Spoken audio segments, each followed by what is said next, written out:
নীতিশ খুব প্রতিভাবান একজন ছাত্র। বরাবরই সে ক্লাসে প্রথম হয়।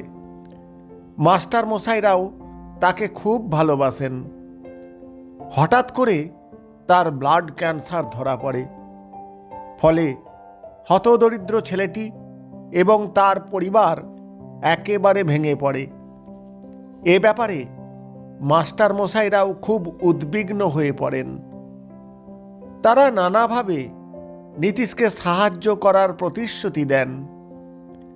বিদ্যালয়ের প্রধান শিক্ষক তরুণবাবুর বিষয়টা তো একেবারে আলাদা। খবর পাওয়া মাত্র তিনি নীতিশের বাড়ি ছুটে যান। তিনি নীতিশকে এই বলে সান্ত্বনা দেন, দেখো বাবা, সব সমস্যার সমাধান আছে, তুমি ঠিক সেরে উঠবে, আমরা তোমার পাশে আছি তো। রোগভোগ আর কার হয়নি? আমরা তোমাকে বড় হাসপাতালে নিয়ে গিয়ে ঠিক সুস্থ করে আনব।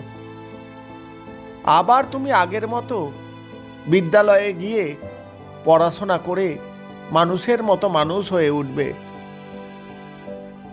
মাস্টার মশাইদের এহেন কর্মকাণ্ডে এলাকার সমস্ত অভিভাবক অত্যন্ত খুশি হয় এবং এই অবক্ষয়ের যুগেও মাস্টার মশাইদের প্রতি তাদের আলাদা শ্রদ্ধা তৈরি হয়।